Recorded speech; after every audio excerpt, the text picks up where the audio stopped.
ધોરણ 10 સામાજિક વિજ્ઞાન પાઠ 1 ભારતનો વારસો। વિદ્યાર્થી મિત્રો નમસ્કાર।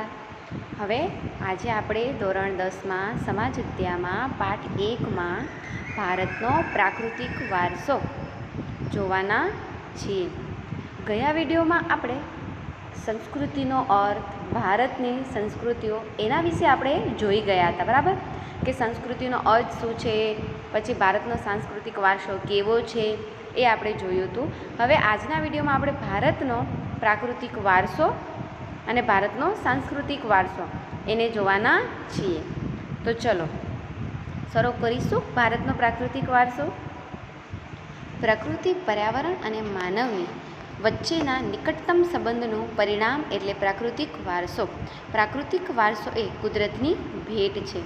ભારતનો પ્રાકૃતિક વારસો વિશિષ્ટ અને વૈવિધ્યસભર છે, જેમાં ઊંચા પર્વતો, નદીઓ, ઝરણાઓ, લાંબા દરિયા કિનારાઓ, વિશાળ ફળદ્રુપ મેદાનો, ખીણ પ્રદેશો, રણ પ્રદેશો વગેરેનો સમાવેશ થાય છે, તથા વૃક્ષો, વનસ્પતિઓ, જીવજંતુઓ, ઋતુઓ, પશુ પક્ષીઓ, પ્રાણીઓ અને વૈવિધ્યપૂર્ણ ભૂમિ દ્રશ્યોનો, વિવિધ પ્રકારના ખડકોનો, ખનિજોનો સમાવેશ થાય છે। આપણે સૌ પ્રકૃતિના સંતાનો છીએ।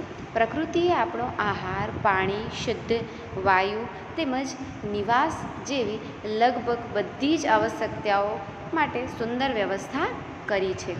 હવે શું કહે છે આપણને પ્રકૃતિ? તો કે છે પ્રકૃતિ જે છે એ પ્રકૃતિ, પર્યાવરણ અને માનવ જીવન આ ત્રણેય વચ્ચે ખૂબ જ નિકટ એવો સંબંધ છે। અને પ્રકૃતિ જે છે એ આપણે કુદરત તરફથી મળેલો ખૂબ જ અમૂલ્ય ભેટ છે।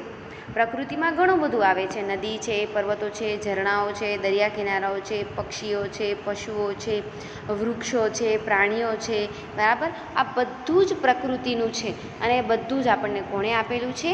ઈશ્વરે આપેલું છે। અને પ્રકૃતિ જે છે એણે આપણે આહાર છે, પાણી છે, શુદ્ધ વાયુ છે, તેમજ રહેવા માટેની જગ્યા, આટલી આવશ્યક જરૂરિયાતો પણ પ્રકૃતિ આપણને પૂરી પાડે છે। પ્રકૃતિ સાથેનો આપણો વ્યવહાર શ્રદ્ધાપૂર્વક હોવાના ઉદાહરણો પંચતંત્રની વાર્તાઓ અને બૌદ્ધ ધર્મની જાતક કથાઓમાંથી જોવા મળે છે। આપણા લોકસંગીત અને શાસ્ત્રીય સંગીતમાં પણ ઋતુઓ અને પ્રકૃતિ સાથેનો સંબંધ જોવા મળે છે। આપણા ગીતો, તહેવારો, કવિતાઓ, ચિત્રોમાં પણ પ્રકૃતિ અને ઋતુચક્રનું નિરૂપણ જોવા મળે છે।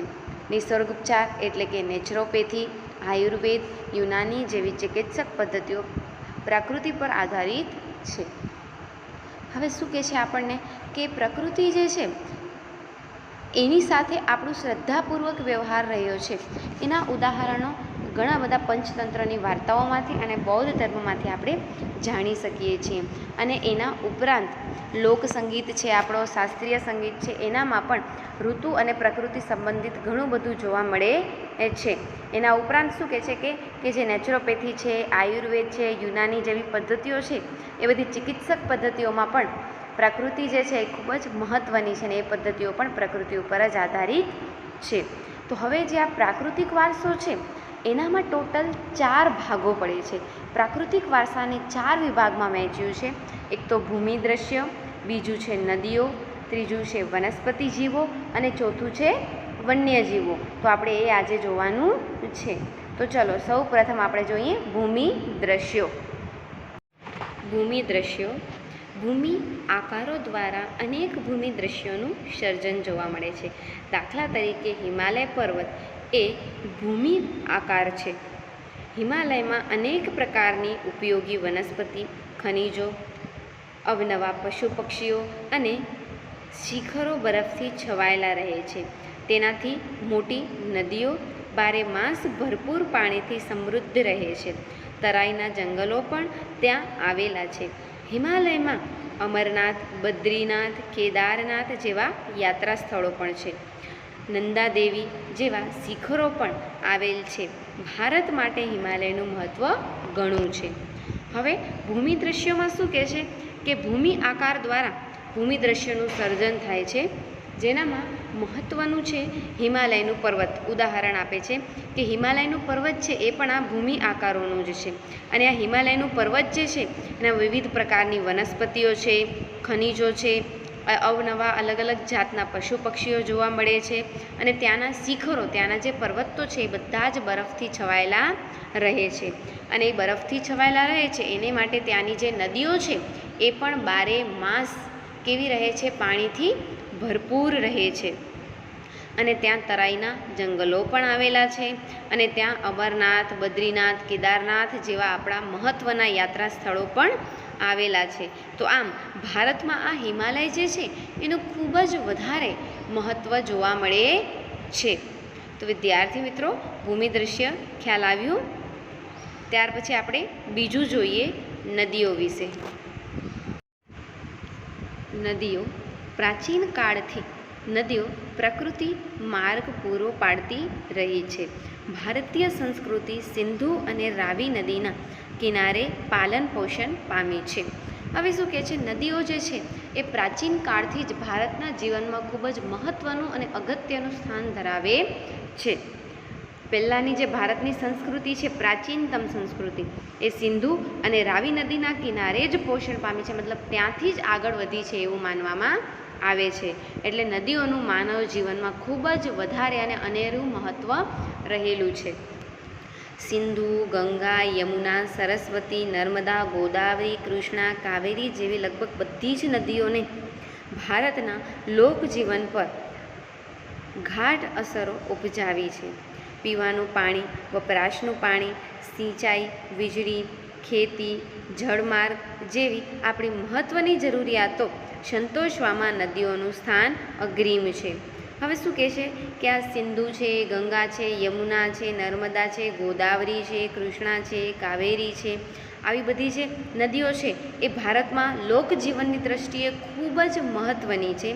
અને નદીઓ આપણને શું આપે છે? તો કહે છે પીવા માટેનું પાણી પૂરું પાડે છે, સિંચાઈ માટે, વીજળી માટે, ખેતી માટે, જળમાર્ગ માટે, બરાબર, ઉદ્યોગો માટે, આ બધા જ માટે આપણે નદીઓ જે છે એનું પાણી ખૂબ જ મહત્ત્વનું છે. તે ઉપરાંત માટીના વાસણો, મકાનો, લીપણ તથા ઉદ્યોગોના વિકાસ માટે પણ માનવીએ નદીઓ પર પાણી ઉપર આધારિત રહેવું પડે છે. આના ઉપરાંત શું કહે છે કે માટીના વાસણો છે, ઉદ્યોગો છે, મકાનો છે, લીપણ, આ બધી જ ઉપર નદીઓના પાણી જે છે એની ઉપર જ માનવને આધાર રાખવો પડે છે. જો નદીઓ નહીં હોય, એનું પાણી નહીં હોય તો આપણું આ કાર્ય પૂર્ણ થશે નહીં. એટલે પાણી ખૂબ જ મહત્ત્વનું છે. ત્યાર પછી શું કહે છે કે આમ નદીઓ એ ભારતીય પ્રજા જીવનને સમૃદ્ધ બનાવ્યું છે. આપણી સંસ્કૃતિમાં પ્રાચીન કાળથી નદી કિનારાના ઉષા અને સંધ્યાના વિવિધ ભૂમિ દૃશ્યો દ્વારા ભરપૂર સૌંદર્ય, કલાસૂત્ર અને કૌશલ્યનો વિકાસ પણ આ પ્રકૃતિ વારસામાં મળ્યો છે. હવે શું કહે છે કે આપણે ત્યાં પ્રાચીન કાળથી જ નદી કિનારે સંધ્યા અને ઉષાના અલગ અલગ ભૂમિ દૃશ્યો, વિવિધ સૌંદર્ય જોવા મળતા હોય છે. તેથી આપણે નદીઓને લોકમાતાનું બહુમાન આપ્યું છે, અને આથી જ આપણે નદી જે છે એને લોકમાતા કહીએ છીએ. વિદ્યાર્થી મિત્રો, આ 2 માર્ક્સ માટે આઈએમપી પ્રશ્ન છે, તમને પૂછાતું રહે છે કે નદીઓને ભારતની લોકમાતા શું કામ કહેવામાં આવે છે, અથવા નદીને લોકમાતા તરીકે શા માટે ઓળખવામાં આવે છે. તો અત્યારે આપણે જે સમજ્યું એ બધું જ એની અંદર આવી જશે કે નદી જે છે એ ખૂબ જ મહત્ત્વની છે જીવનમાં. સિંધુ, ગંગા, યમુના, ગોદાવરી જેવી ઘણી બધી નદીઓ છે જે લોકજીવન પર આધારિત છે, બરાબર. પછી સિંચાઈ માટે ને બધી માટે જે નદીઓનું પાણી ઉપયોગી છે એ બધું લખવાનું. તો આ મોસ્ટ આઈએમપી પ્રશ્ન છે, બરાબર, કે લોકમાતા નદીઓને શા માટે કહેવામાં આવે છે. ખ્યાલ આવ્યો વિદ્યાર્થી મિત્રો? સમજાયો? હવે આપણે પ્રાકૃતિક વારસાનો ત્રીજો ભાગ વનસ્પતિ જીવન વિશે માહિતી મેળવીએ. વનસ્પતિ જીવન. ભારતની પ્રજા આદિ સમયથી પર્યાવરણ પ્રેમી રહી છે, જેની સાક્ષી તેનો વૃક્ષ પ્રેમ, પુષ્પ પ્રેમ અને છોડવાઓ પ્રત્યેનો આદર સૂચવે છે. હવે શું કહેવાય છે કે ભારતની પ્રજા જે છે એ આદિ સમયથી એટલે બહુ જ પહેલાંના સમયથી પર્યાવરણ પ્રેમી, વૃક્ષ પ્રેમી રહી છે એવું માનવામાં આવે છે. અને એનું સાક્ષાત ઉદાહરણ કહીએ આપણે તો જે માનવીનું વૃક્ષ પ્રત્યેનું પ્રેમ છે, પુષ્પ પ્રેમ છે અને છોડવા પ્રત્યેનો જે આદર છે એ સૂચવે છે. માણસ, પ્રાણી, પશુ પક્ષીઓ આહાર માટે વનસ્પતિ પર આધાર રાખે છે. ભારતમાં વડ, પીપળો, તુલસી વગેરેની પૂજા ધૂપદીપ કરવામાં આવે છે. વટ સાવિત્રીની વ્રતમાં વડની પૂજા કરવામાં આવે છે. હવે શું કહે છે કે માણસ છે, પશુ પક્ષી છે, આ બધાના જીવનમાં વૃક્ષ જે છે, વનસ્પતિ જે છે એ ખૂબ જ મહત્ત્વનું સ્થાન ધરાવે છે અને આ બધા જ વનસ્પતિ ઉપર આધારિત છે. અને આના ઉપરાંત કહે છે કે ભારત જે છે એનામાં તો તુલસી છે, પીપળો છે, વડ છે, બધાની પૂજા પણ કરવામાં આવતી હોય છે. અને વટ સાવિત્રીનું વ્રત રાખવામાં આવે છે અને ત્યારે એ વ્રતમાં વડની પૂજા કરવામાં આવે છે. અનાજ, કઠોળ, તેલીબિયાઓ, ધન ધાન્યથી લહેરાતા ખેતરો, વન સમૃદ્ધિથી ભરેલા જંગલો અને ઔષધિઓ માટે ઉપયોગી છોડવાઓએ આપણા અતિ પ્રાચીન કાળથી જીવનને સમૃદ્ધ બનાવ્યું છે. આના ઉપરાંત શું કહે છે કે ધન, ધાન્ય, અનાજ, કઠોળ, ઔષધિઓ, તેલીબિયાઓ, વનસ્પતિથી ભરેલા ઘાટ, જંગલો આ બધા જ આપણા જીવનમાં પ્રાચીન કાળથી ખૂબ જ મહત્ત્વના છે અને આપણા જીવનને સમૃદ્ધ બનાવ્યું છે. હરડે, આંબળા, બહેડા, કુંવારપાઠો, અરડુસી, લીમડો વગેરે ઔષધિઓએ તથા મોગરો, ગુલાબ, કમળ, ડમરો, સૂરજમુખી, ચંપો, નિશાગંધા, જુઈ વગેરે જેવા પુષ્પોને માનવ જીવનને ખૂબ જ સુંદર, સુવાસિત, નિરામય અને સમૃદ્ધ બનાવ્યું છે. હવે શું કહે છે કે આ બધા હરડે, અબડુસી, તુલસી, ત્યાર પછી આંબળા આ બધી જે ઔષધિઓ છે એના ઉપરાંત વિવિધ પ્રકારના ફૂલો છે, પુષ્પો છે, આ બધાએ માનવ જીવનને ખૂબ જ સુંદર, મહેકતું અને સમૃદ્ધ બનાવ્યું છે. એટલે આ વનસ્પતિ જે છે એ પણ માનવ જીવન માટે, પશુઓ માટે, પક્ષીઓ માટે ખૂબ જ વધારે મહત્ત્વનું છે. તો ખ્યાલ આવ્યો વિદ્યાર્થી મિત્રો વનસ્પતિ જીવન વિશે. હવે આપણે પ્રાકૃતિક વારસાનો ચોથો પ્રકાર વન્યજીવ વિશે સમજીએ. વન્યજીવન પ્રાચીન સમયથી ભારત દેશ પ્રકૃતિ પ્રેમી હોવાથી સાથે સાથે પ્રાણી પ્રેમી સંસ્કૃતિ ધરાવતો દેશ છે. હવે પ્રાચીન કાળથી જ આપણે જોઈએ છીએ કે ભારત જે છે એ પ્રકૃતિ પ્રેમી છે. તો પ્રકૃતિ પ્રેમની સાથે સાથે ભારત જે છે એ પ્રાણી પ્રેમી દેશ પણ રહ્યો છે. વાઘ, સિંહ, હાથી, ગેંડા, શિયાળ, રીંછ, હરણ, રોઝ, સાબર, સસલા, અજગર, સાપ, નાગ, નોળિયા, ગો, સાહુડી જેવા અનેક જીવો જોવા મળે છે. આવા અલગ અલગ પ્રકારના ઘણા જ બધા જીવો જે છે એ ભારતમાં જોવા મળે છે. વિશ્વમાં એશિયાઈ સિંહો માત્ર ગુજરાતના ગીર જંગલમાં જ જોવા મળે છે. સંપૂર્ણ વિશ્વમાં એશિયાઈ સિંહો જે છે એ માત્ર ક્યાં જોવા મળે છે? ભારતના ગુજરાતમાં જ જોવા મળે છે.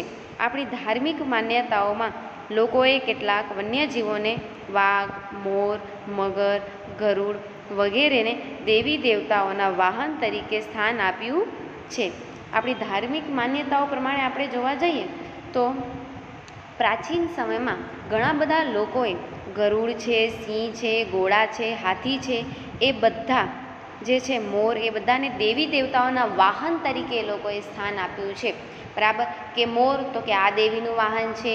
બરાબર ત્યાર પછી મગર છે તો આ દેવીનું વાહન છે. એવી રીતે એ લોકોએ દેવી દેવતાઓના વાહનમાં પણ એને સ્થાન આપ્યું છે. આપણી રાષ્ટ્રીય મુદ્રામાં પણ 4 સિંહો, ઘોડો, હાથી તથા બળદની આકૃતિઓ મૂકી તેનું મૂલ્ય આંક્યું છે. વળી આ જીવોની રક્ષા અને અભયારણ્યો બનાવી તેમના જીવનની સુરક્ષા માટે કાયદા પણ ઘડેલ છે. હવે આપણી જે રાષ્ટ્રીય મુદ્રા છે એનામાં પણ આ બધા પ્રાણી જે છે એને સ્થાન આપવામાં આવેલું છે અને આના ઉપરાંત વન્યજીવોનું રક્ષણ થાય, એમનું જીવન સચવાઈ રહે એની માટે અભયારણ્યો પણ બનાવવામાં આવે છે કે ત્યાં કને એ લોકો સુરક્ષિત રીતે પોતાનું જીવન જીવી શકે. તો વિદ્યાર્થી મિત્રો, આ હતું ભારતનો પ્રાકૃતિક વારસો. ખ્યાલ આવ્યું? હવે આપણે ભારતનો સાંસ્કૃતિક વારસો શું છે એ સમજીએ. ભારતનો સાંસ્કૃતિક વારસો. ભારતે જગતને વિવિધતાપૂર્ણ અને સમૃદ્ધ વારસાની ભેટ આપી છે. સાંસ્કૃતિક વારસો એટલે માનવ સર્જિત વારસો. હવે પ્રાકૃતિક વારસો એટલે શું? કે જે આપણને ઈશ્વર દ્વારા ભેટ મળેલી છે એ. પણ જ્યારે સાંસ્કૃતિક વારસો એટલે એવું કે જે માનવ દ્વારા સર્જિત છે, જે માનવે બનાવેલું છે, એને આપણે સાંસ્કૃતિક વારસો કહીએ છીએ. માનવીએ પોતાના કુનેહ, બુદ્ધિ ચાતુર્ય, આવડત અને કલા કૌશલ્ય દ્વારા જે કંઈ પ્રાપ્ત કર્યું કે તેનું સર્જન કર્યું તેને સાંસ્કૃતિક વારસો કહે છે. માનવી જે છે એ પોતાની સૂઝબૂઝ દ્વારા, પોતાના કલા કૌશલ્ય, પોતાની આવડત દ્વારા એને જે કાંઈ પણ સૂઝ્યું એવું એણે સર્જન કર્યું તેને આપણે સાંસ્કૃતિક વારસો કહીએ છીએ. આર્યથી શરૂ કરીને શકો, ક્ષત્ર, કુષાણ, હૂડ, ઈરાનીઓ, તુર્ક, આરબો, મુઘલ, પારસીઓ, અંગ્રેજો, ફ્રેન્ચો વગેરે જેવી વિવિધ જાતિ પ્રજાતિઓ ભારતમાં આવી. આ બધા વચ્ચે થયેલા આદાન પ્રદાનથી ભારતીય સંસ્કૃતિ સમૃદ્ધ બની છે. હવે શું કહે છે? આવી અલગ અલગ જાતિઓ જે છે, અલગ અલગ પ્રજાઓ જે છે એ આપણા ભારત દેશમાં આવી અને આપણા ભારત દેશમાં વસી. અને આ બધાની વચ્ચે જે પણ આદાન પ્રદાન થયું, બરાબર, કે મુગલો જે છે, પછી અંગ્રેજો છે, ફ્રેન્ચો છે, આર્યો છે, એ બધાની વચ્ચે જે આદાન પ્રદાન થયું એને કારણે આપણી ભારતની જે સંસ્કૃતિ છે એ ખૂબ જ વધારે સમૃદ્ધ બની છે. પ્રાગ ઐતિહાસિક સમયથી ભારતે વિશ્વની પ્રજાઓને સાંસ્કૃતિક વારસાઓની ઘણી બધી બાબતો ભેટ આપી છે. ઉદાહરણ તરીકે શિલ્પ સ્થાપત્યની કળા આશરે 5000 વર્ષ જેટલી પ્રાચીન છે, જેમાં સિંધુ ખીણ સંસ્કૃતિના પુરાતત્વ અવશેષો ગણી શકાય છે. હવે શું કહે છે કે પ્રાગ ઐતિહાસિક સમયથી મતલબ કે ખૂબ જ ઇતિહાસ, ખૂબ જ જૂના પુરાણા ઘણા જ વર્ષો પહેલાંના સમયથી ભારત જે છે એ વિશ્વની પ્રજાઓને સાંસ્કૃતિક વારસા માટે ઘણી બધી અલગ અલગ જાતની ભેટો આપી છે. ભારત પાસે એટલી વૈવિધ્યભર સંસ્કૃતિ છે કે એટલી બીજા કોઈ પાસે નથી. એટલે ભારતે બધાને ભેટ આપી છે. એનું ઉદાહરણ આપણે ગણીએ તો લગભગ આશરે 5000 જેટલા વર્ષ પહેલાં શિલ્પ સ્થાપત્યની કળા જે છે એ ભારતમાં શરૂ કરવામાં આવી હતી, જેમાં સિંધુ ખીણના અને એના ઉપરાંત બીજા કયા કે છે તો કે બીજા આપણે મોહેંજો-દડો જે છે એના અવશેષો ગણી શકીએ છીએ. જેમ કે તેમાંથી મળી આવેલા દેવી દેવતાઓની પ્રતિમાઓ, માનવ શિલ્પો, પશુ તથા રમકડા તેમજ દાઢીવાળા પુરુષનું શિલ્પ અને નર્તકીની મૂર્તિ જોઈ અને આપણને આપણી સંસ્કૃતિ જે છે, બરાબર, એના વારસા પ્રત્યે સ્વાભિમાન અને ગૌરવની લાગણી જન્મે છે. બરાબર, આ સિંધુ ખીણની જે સંસ્કૃતિ છે ત્યાં આગળથી દેવી દેવતાઓની પ્રતિમાઓ છે, માનવોની પ્રતિમાઓ છે, રમકડાઓ છે, દાઢીવાળો પુરુષ છે, એના ઉપરાંત નર્તકીની પ્રતિમાઓ છે, આ બધું જ મળી આવ્યું છે. અને આને જોઈ અને આપણે આપણી સંસ્કૃતિ જે છે, બરાબર, એના વારસા પ્રત્યે આપણે ગર્વ અનુભવાય છે. આ જ ક્રમમાં મૌર્ય યુગની ઊંધા કમળની આકૃતિ ઉપર સિંહ અને વૃષભનું શિલ્પ, બુદ્ધની પ્રજ્ઞાપારમિતતાનું શિલ્પ, સારનાથની ધર્મ ચક્ર પ્રવર્તવાળી મહાત્મા ગૌતમ બુદ્ધની પ્રતિમા અને તે પછી કલાખંડની જૈન તીર્થકરોની પ્રતિમાઓ, રાષ્ટ્રકૂટ રાજાઓના સમયની એલોરાની ગુફાઓ નિહાળતા આપણને આપણા સાંસ્કૃતિક વારસા પ્રત્યે આદર અને ગર્વ અનુભવાય છે. આમ એટલું બધું આપણી ભારતની સંસ્કૃતિમાં છે કે એને આપણે અનુભવીએ એટલે આપણને ખૂબ જ ગર્વ અનુભવાય છે.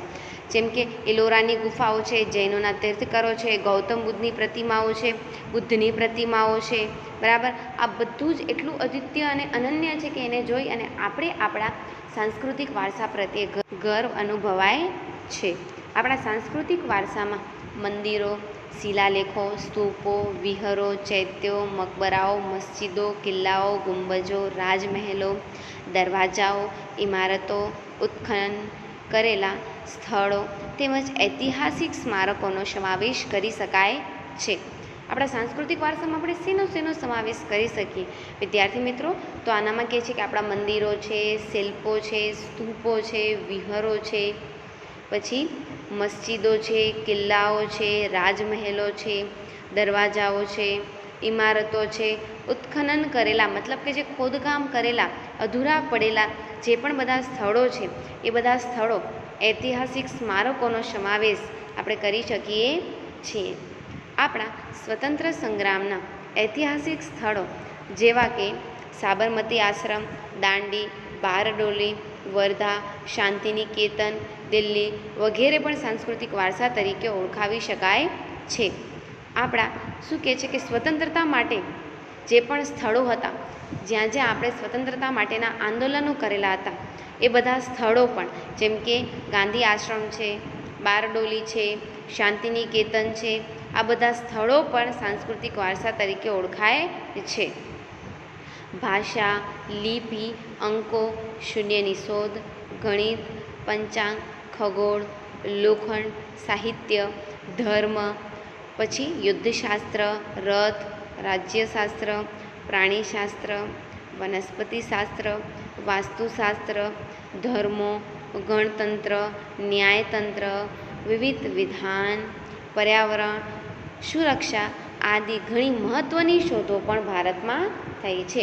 તો આવી બધી ઘણી બધી અલગ અલગ જાતની શોધો, ભાષા, લિપિ, શૂન્યની શોધ, ગણિતની શોધ, પંચાંગ, ખગોળ, લોખંડ, યુદ્ધશાસ્ત્ર, રાજ્યશાસ્ત્ર, પ્રાણીશાસ્ત્ર, વનસ્પતિશાસ્ત્ર, આવી કેટલા બધા અલગ અલગ જાતની શોધો જે છે એ પણ બધી ભારતમાં જ થઈ છે. તો આમ આપણે ભારતનો સાંસ્કૃતિક વારસો જે છે ખૂબ જ વૈવિધ્યસભર છે. તો વિદ્યાર્થી મિત્રો, આપણું જે આ પાઠ 1 છે એનામાં ભારતનો પ્રાકૃતિક વારસો અને સાંસ્કૃતિક વારસો એ ટોપિક આજે આપણે જોયા. હવે આવતા વિડીયોમાં આપણે ગુજરાતના સાંસ્કૃતિક વારસાઓ વિશે માહિતી મેળવીશું. તો આજ માટે આટલું. અસ્તુ.